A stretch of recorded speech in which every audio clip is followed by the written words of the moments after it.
ಸ್ನೇಹಿತರೆ ನಮಸ್ತೆ, ಪ್ರತಿಧ್ವನಿಗೆ ಸ್ವಾಗತ. ಕಾಂಗ್ರೆಸ್ ರಾಜ್ಯ ರಾಜಕಾರಣದಲ್ಲಿ ಆಗಾಗ ಒಂದಷ್ಟು ಬಿರುಗಾಳಿ ಹೇಳ್ತಲೇ ಇರುತ್ತೆ.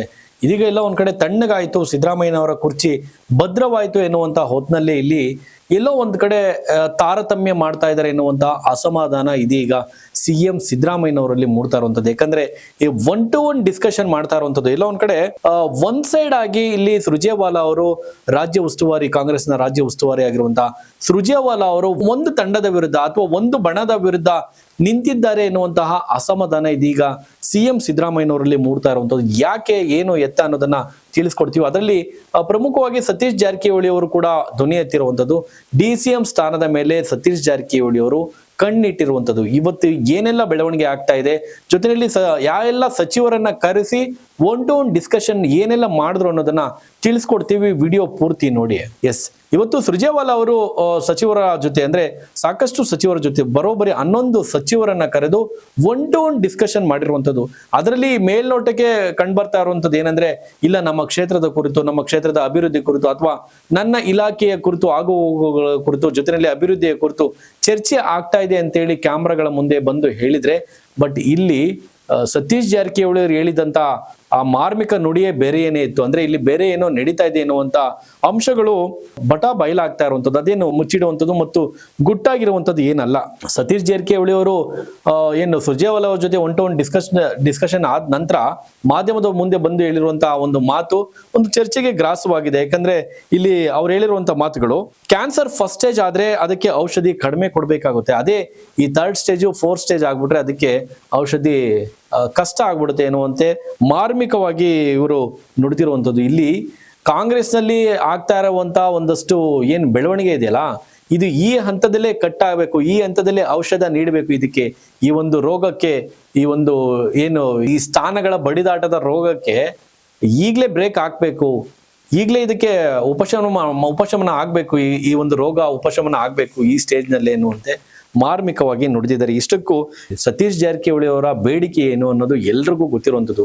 ಏನ್ ಮಾತನಾಡಿರ್ತಾರೆ ಸುರ್ಜೇವಾಲಾ ಅವ್ರ ಜೊತೆ ಅನ್ನೋದು ಕೂಡ ಎಲ್ರಿಗೂ ಗೊತ್ತಿರುವಂಥದ್ದು ಇದೆ. ಈಗಾಗಲೇ ಸಿಎಂ ಸಿದ್ದರಾಮಯ್ಯನವರು ವಿಷಯಕ್ಕೆ ಬರೋದಾದ್ರೆ ಸತೀಶ್ ಜಾರಕಿಹೊಳಿ ಅವರ ವಿಷಯ ಮಾತನಾಡೋಣ. ಸಿಎಂ ಸಿದ್ದರಾಮಯ್ಯನವರು ಯಾಕೆ ಇವತ್ತು ಸುರ್ಜೇವಾಲಾ ಅವರ ಮೀಟಿಂಗ್ಗೆ ಅಸಮಾಧಾನ ವ್ಯಕ್ತಪಡಿಸ್ತಾ ಇದ್ದಾರೆ ಅಂದ್ರೆ, ದೆಹಲಿನಲ್ಲಿ ಕುತ್ಕೊಂಡು ಹೇಳ್ಬಿಟ್ರು, ಆಗ್ಲೇ ಸಿಎಂ ಸಿದ್ದರಾಮಯ್ಯನವರು ಅನೌನ್ಸ್ ಮಾಡ್ಬಿಟ್ರು, 5 ವರ್ಷ ನಾನೇ ಮುಖ್ಯಮಂತ್ರಿ. ಅಷ್ಟೇ ಅಲ್ಲದೆ 2028ಕ್ಕೂ ಕೂಡ 28ರ ಚುನಾವಣೆಯಲ್ಲೂ ಕೂಡ ನನ್ನ ನೇತೃತ್ವದಲ್ಲಿ ಚುನಾವಣೆ ನಡೆಯುತ್ತೆ ಎನ್ನುವಂಥದ್ದನ್ನು ಕೂಡ ಬಹಳ ಸ್ಪಷ್ಟವಾಗಿ ತಿಳಿಸಿದ್ರು. ಅಷ್ಟೇ ಅಲ್ಲದೆ DK ಶಿವಕುಮಾರ್ ಅವರ ಬಗ್ಗೆ ಪರೋಕ್ಷವಾಗಿ ಕೂಡ ನುಡಿದಿದ್ದು ಆಯ್ತು. DK ಶಿವಕುಮಾರ್ ಅವ್ರಿಗೆ ಅಷ್ಟಾಗೇನು ಶಾಸಕರ ಬಲ ಇಲ್ಲ ಅಂತ ಹೇಳಿ DK ಶಿವಕುಮಾರ್ ಅವರ ಬಣದವರನ್ನು ಕೂಡ ಒಂದ್ ರೀತಿ ಕೆರಳಿಸಿದ್ದಾರೆ ಅಂತಾನೆ ಹೇಳ್ಬೋದು. ಅದಾದ ನಂತರ ನಡೀತಾ ಇರುವಂತ ಬೆಳವಣಿಗೆ, ಇವತ್ತು ಸುರ್ಜೇವಾಲಾ ಅವರು ಮಾಡ್ತಾ ಇರುವಂತ ಈ ಮೀಟಿಂಗ್ ಇದೆಯಲ್ಲ, ಅದು ಒಂದ್ ರೀತಿ ಎಲ್ಲೋ ಒಂದ್ ರೀತಿ ಸಿಎಂ ಸಿದ್ದರಾಮಯ್ಯನವರಿಗೆ ಇರಿಸು ಮುರುಸು ಆಗಿರುವಂತದ್ದು. ಜೊತೆಯಲ್ಲಿ ಅವರ ಆರೋಪ ಏನಂದ್ರೆ, ಒಂದು ಬಣದ ಪರವಾಗಿ, ಕಾಂಗ್ರೆಸ್ನ ಒಂದು ಬಣದ ಪರವಾಗಿ ಇವರು ಮೀಟಿಂಗ್ ಹಾಕೊಂಡಿದ್ದಾರೆ ಎನ್ನುವಂಥದ್ದು ಸಿಎಂ ಸಿದ್ದರಾಮಯ್ಯನವರ ಅಸಮಾಧಾನಕ್ಕೆ, ತಳಮಳಕ್ಕೆ ಕಾರಣವಾಗಿದೆ. ಮೀಟಿಂಗ್ ನಲ್ಲಿ ಏನೆಲ್ಲ ಚರ್ಚೆ ಆಯ್ತು ಅನ್ನೋದನ್ನ ಹೇಳ್ತೀನಿ. ಅದಕ್ಕೂ ಮುಂಚೆ ಯಾರೆಲ್ಲ ಇವತ್ತು ಸುರ್ಜೇವಾಲಾ ಅವರ ಈ ಒಂದು ಹೈ ವೋಲ್ಟೇಜ್ ಮೀಟಿಂಗ್ ನಲ್ಲಿ ಯಾರೆಲ್ಲ ಕುತ್ಕೊಂಡು 1-to-1 ಮಾತನಾಡಿದ್ರು ಅನ್ನೋದನ್ನ ನೋಡೋದಾದ್ರೆ, 11 ಜನ ಒಂದು ಸಚಿವರ ತಂಡ ಸುರ್ಜೇವಾಲಾ ಅವ್ರ ಜೊತೆ ಮಾತನಾಡಿರುವಂಥದ್ದು. ಅದರಲ್ಲಿ ಮೊದಲಿಗರಾಗಿ ಸತೀಶ್ ಜಾರಕಿಹೊಳಿ ಅವರು ಮಾತನಾಡಿರುವಂಥದ್ದು, SS ಮಲ್ಲಿಕಾರ್ಜುನ್, ಬೋಸರಾಜ್, ಸಂತೋಷ್ ಲಾಡ್ ಸಚಿವರಾದಂತಹ ಸಂತೋಷ್ ಲಾಡ್, ಕಾರ್ಮಿಕ ಸಚಿವರಾದಂತಹ ಸಂತೋಷ್ ಲಾಡ್ ಅವರು, ಶರಣ್ ಪ್ರಕಾಶ್ ಪಾಟೀಲ್, ಡಾಕ್ಟರ್ ಸುಧಾಕರ್, ಮಧು ಬಂಗಾರಪ್ಪ ಸಚಿವರಾದಂತಹ ಮಧು ಬಂಗಾರಪ್ಪ, ಮತ್ತೆ ಪ್ರಿಯಾಂಕಾ ಖರ್ಗೆ, ದಿನೇಶ್ ಗುಂಡೂರಾವ್ ಸಚಿವರಾದಂತಹ ದಿನೇಶ್ ಗುಂಡೂರಾವ್, ಲಕ್ಷ್ಮೀ ಹೆಬ್ಬಾಳ್ಕರ್, ಕೆ ವೆಂಕಟೇಶ್, ಇಷ್ಟು ಜನ ಒಟ್ಟು 11 ಜನ ಇವತ್ತು ಸುರ್ಜೇವಾಲಾ ಅವ್ರ ಜೊತೆ 1-to-1 ಡಿಸ್ಕಷನ್ ಮಾಡಿರುವಂಥದ್ದು. ಅದರಲ್ಲಿ ಪ್ರಮುಖವಾಗಿ ಏನೆಲ್ಲ ಬೆಳವಣಿಗೆ ಆಗಿದೆ ಅನ್ನೋದನ್ನ ನೋಡೋದಾದ್ರೆ, ಇಲ್ಲಿ KPCC ಅಧ್ಯಕ್ಷ ಸ್ಥಾನ, ಇಲ್ಲಿ DK ಶಿವಕುಮಾರ್ ಅವ್ರ ಮೇಲೆ ಇಲ್ಲಿ ಕಣ್ಣು. ಸತೀಶ್ ಜಾರಕಿಹೊಳಿ ಅವರು ಹೇಗಾದ್ರೂ ಮಾಡಿ KPCC ಅಧ್ಯಕ್ಷ ಸ್ಥಾನಕ್ಕೆ ಕೂರ್ಬೇಕು ಎನ್ನುವಂತ ಆ ಒಂದು ಹಂಬಲದಲ್ಲಿ ಇದ್ದಾರೆ ಅಂತ ಕಾಣುತ್ತೆ. ಯಾಕಂದ್ರೆ KPCC ಅಧ್ಯಕ್ಷ ಸ್ಥಾನದ ಮೇಲೆ ಅಷ್ಟೇ ಅಲ್ಲ, ಏನಿದೆ ಅಂದ್ರೆ ಸಿಎಂ ಸಿದ್ದರಾಮಯ್ಯನವರು ಕೂಡ ಇದನ್ನೇ ಹೇಳ್ತಾ ಇರುವಂತದ್ದು.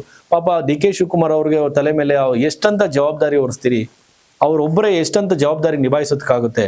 DK ಶಿವಕುಮಾರ್ ಅವರಿಗೆ ಏನೆಲ್ಲ ಜವಾಬ್ದಾರಿ ಇದೆ ಅನ್ನೋದನ್ನ ನೋಡೋದಾದ್ರೆ, ಭಾರಿ ನೀರಾವರಿ ಖಾತೆ ಅವ್ರ ಬಳಿನೇ ಇಟ್ಕೊಂಡಿದ್ದಾರೆ, ಬೆಂಗಳೂರು ಉಸ್ತುವಾರಿ ಖಾತೆ ಅವ್ರ ಬಳಿನೇ ಇದೆ, KPCC ಅಧ್ಯಕ್ಷರು ಅವರೇ ಆಗಿರುವಂಥದ್ದು, DCM ಹುದ್ದೆ, ಒಟ್ಟು 4 ಹುದ್ದೆಗಳನ್ನ DK ಶಿವಕುಮಾರ್ ಅವರು ಹೊತ್ಕೊಂಡಿದ್ದಾರೆ. ಇಷ್ಟೂ ಜವಾಬ್ದಾರಿಗಳ ಜೊತೆನಲ್ಲಿ ಬೇರೆ ಇನ್ಯಾವ ಜವಾಬ್ದಾರಿ ಕೊಡ್ತೀರಿ ಅಂತೇಳಿ DK ಶಿವಕುಮಾರ್ ಅವ್ರ ಪರ ಅದು ಪರನೂ ಅಲ್ಲ ವಿರುದ್ಧನೂ ಅಲ್ಲ. ಈ ತೊಟ್ಲು ತೂಗ್ಬೇಕು ಮಗುನು ಚೂಡ್ಬೇಕು ಎನ್ನುವಂತೆ ಸಿಎಂ ಸಿದ್ದರಾಮಯ್ಯನವರಾಗಿರ್ಬೋದು, ಸತೀಶ್ ಜಾರಕಿಹೊಳಿ ಅವರು, ಇವರೆಲ್ಲರ ರಾಜಕೀಯ ನಡೆ ಇದು, ರಾಜಕೀಯದ ತಂತ್ರಗಾರಿಕೆ, ಒಳ ಏಟಿನ ಮರ್ಮಗಳು ಇದು ಅಂತ ಹೇಳ್ಬೋದು. ಸೊ ಡಿ.ಕೆ. ಶಿವಕುಮಾರ್ ಅವರಿಗೆ ಜಾಸ್ತಿ ಜವಾಬ್ದಾರಿ ಕೊಟ್ಬಿಟ್ಟಿದ್ರಿ, ಸಾಕು ಆ ಜವಾಬ್ದಾರಿಯನ್ನು ಸ್ವಲ್ಪ ಕಡಿಮೆ ಮಾಡಿ ಎನ್ನುವಂತೆ ಇದೀಗ ಸುರ್ಜೇವಾಲಾ ಅವ್ರ ಮುಂದೆ ಕೂಡ ಹೇಳಿರುವಂಥದ್ದು. ಇದನ್ನೇ ಸಿಎಂ ಸಿದ್ದರಾಮಯ್ಯನವರು ಕೂಡ ಹೇಳಿದ್ದು. ಸೊ ಈಗ ಈ ಕೆಪಿಸಿಸಿ ಅಧ್ಯಕ್ಷ ಸ್ಥಾನದ ಮೇಲೆ ಏನು ಸತೀಶ್ ಜಾರಕಿಹೊಳಿ ಅವರು ಕಣ್ಣಿಟ್ಟಿದ್ದಾರೆ. ಕೆಪಿಸಿಸಿ ಅಧ್ಯಕ್ಷ ಸ್ಥಾನ ಅಂದ ತಕ್ಷಣವೇ ಡಿ.ಕೆ. ಶಿವಕುಮಾರ್ ನೋಡಿ, ಒಬ್ಬ ಬಂಡೆ, ಒಬ್ಬ ಸಂಘಟನಾ ಚತುರ, ಕರ್ನಾಟಕದ ಚಾಣಕ್ಯ, ಕಾಂಗ್ರೆಸ್ನಲ್ಲಿ ಸಂಘಟನಾ ಚತುರ ಅಂತ ಹೇಳ್ಬೋದು. ನೀವು ಯೂತ್ ಕಾಂಗ್ರೆಸ್ ಇಂದ ತೆಗೆದುಕೊಳ್ಳಿ, ತಳಮಟ್ಟದಿಂದ ಇಡೀ ರಾಜ್ಯ ಪ್ರವಾಸ ಮಾಡಿ ಡಿ.ಕೆ. ಶಿವಕುಮಾರ್ ಕಳೆದ ಬಾರಿ 2023 ಚುನಾವಣೆಯಲ್ಲಿ ರಾಜ್ಯ ಕಾಂಗ್ರೆಸ್ ಅಧಿಕಾರಕ್ಕೆ ಬರುವಲ್ಲಿ ಪ್ರತಿಯೊಂದು ಕ್ಷೇತ್ರದಲ್ಲೂ ಕೂಡ ಕೈ ಹಾಡಿಸಿದ್ದಾರೆ. ಸತೀಶ್ ಜಾರಕಿಹೊಳಿ ಅವರನ್ನು ಹೊರತುಪಡಿಸಿ, ಅವ್ರ ಕ್ಷೇತ್ರಗಳನ್ನ ಹೊರತುಪಡಿಸಿ ಪ್ರತಿಯೊಂದು ಭಾಗದಲ್ಲೂ ಕೂಡ ಡಿ.ಕೆ. ಶಿವಕುಮಾರ್ ಅವರ ಆ ಒಂದು ಸಂಘಟನಾ ಚಾತುರ್ಯತೆ ಅಲ್ಲಿ ಕಂಡು ಬರುತ್ತೆ. ಅಷ್ಟು ಸುಲಭವಾಗಿ ಡಿ.ಕೆ. ಶಿವಕುಮಾರ್ ಅವ್ರನ್ನ ಪಕ್ಷ ಸಂಘಟನೆಯಿಂದ ಅಥವಾ ಈ ಪಕ್ಷದ ಕೆಲವೊಂದು ಹುದ್ದೆಗಳಿಂದ ತೆಗೆದು ಹಾಕಿದ್ದೆ ಆದಲ್ಲಿ ಒಂದಷ್ಟು ಮುಂದಿನ ದಿನಗಳಲ್ಲಿ ಭಾರಿ ಕಷ್ಟ ಆಗ್ಬೋದು. ಸತೀಶ್ ಜಾರಕಿಹೊಳಿ ಅವರು ಇಲ್ಲಿ ಏನ್ ಆರೋಪ ಹೇಳಿದ್ದಾರೆ ಅಂದ್ರೆ, ಮುಂಬರುವ ಚುನಾವಣೆಗಳಲ್ಲಿ ಅಂದ್ರೆ BBMP ಚುನಾವಣೆ ಇದೆ, ಸಂಘಟನಾ ದೃಷ್ಟಿಯಿಂದ ಒಂದಷ್ಟು ಕಷ್ಟ ಆಗೋ ಸಾಧ್ಯತೆ ಇದೆ. ಒಬ್ಬರಿಗೆ ಇದನ್ನ ಇಷ್ಟು ಹುದ್ದೆಗಳನ್ನ ಕೊಟ್ರೆ ಹೇಗೆ, ಚುನಾವಣೆಗಳಲ್ಲಿ ಕಷ್ಟ ಆಗುತ್ತೆ, ಜೊತೆಯಲ್ಲಿ ಪಕ್ಷ ಸಂಘಟನೆಗೂ ಕೂಡ ಇದು ತೊಡಕಾಗುತ್ತೆ. ಹಾಗಾಗಿ ಒಂದಷ್ಟು ಜವಾಬ್ದಾರಿಗಳನ್ನು ಕೂಡ ಬೇರೆಯವರಿಗೆ ಕೊಡುವ ಮೂಲಕ ಅವ್ರಿಗೂ ಕೂಡ ಜವಾಬ್ದಾರಿ ಕೊಡಿ ಎನ್ನುವಂತ ಮಾತುಗಳನ್ನ ಸುರ್ಜೇವಾಲಾ ಅವ್ರ ಮುಂದೆ ಸತೀಶ್ ಜಾರಕಿಹೊಳಿ ಅವರು ಇಟ್ಟಿರುವಂತಹ ಬೇಡಿಕೆಗಳಾಗಿದೆ ಎನ್ನುವಂಥದ್ದು. ಅದರಲ್ಲಿ ಪ್ರಮುಖವಾಗಿ ಅಧ್ಯಕ್ಷ ಸ್ಥಾನದ ಬೇಡಿಕೆಯನ್ನ ಸತೀಶ್ ಜಾರಕಿಹೊಳಿ ಅವರು ಇಟ್ಟಿದ್ದಾರೆ ಎನ್ನುವಂತ ಮಾತು ಕೇಳಿ ಬರ್ತದೆ.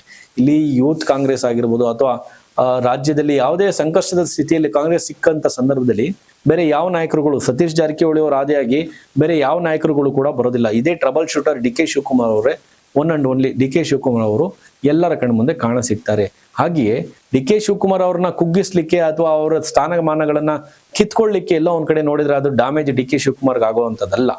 ನೇರವಾಗಿ ಇದರ ಎಫೆಕ್ಟ್ ಕಾಂಗ್ರೆಸ್ನ ಸಂಘಟನೆ ಮೇಲೆ ಬೀರುತ್ತೆ ಅಂತ ಹೇಳ್ಬೋದು. ಯಾಕಂದ್ರೆ ಮುಂಬರುವ BBMP ಚುನಾವಣೆ ಇದೆ, ನೆಕ್ಸ್ಟ್ ಜಿಲ್ಲಾ ಪಂಚಾಯಿತಿ ಚುನಾವಣೆ, ತಾಲೂಕು ಪಂಚಾಯಿತಿ, ಸ್ಥಳೀಯ ಚುನಾವಣೆಗಳ ದೃಷ್ಟಿನಲ್ಲಿ ನೋಡೋದಾದ್ರೆ ಒಂದು ಸಂಘಟನಾ ಹಿತದೃಷ್ಟಿಯಿಂದ ಡಿ.ಕೆ. ಶಿವಕುಮಾರ್ ಅವ್ರನ್ನೇ ಬೇರೆ ಎಲ್ಲ ಸ್ಥಾನಗಳನ್ನು ಹೊರತುಪಡಿಸಿ ಅಧ್ಯಕ್ಷ ಸ್ಥಾನದಲ್ಲಿ, KPCC ಅಧ್ಯಕ್ಷ ಸ್ಥಾನದಲ್ಲಿ ಡಿ.ಕೆ. ಶಿವಕುಮಾರ್ ಅವರನ್ನೇ ಮುಂದುವರ್ಸ್ಕೊಂಡು ಹೋದ್ರೆ ಬಹಳ ಉತ್ತಮ ಅಂತ ಅನ್ಸುತ್ತೆ.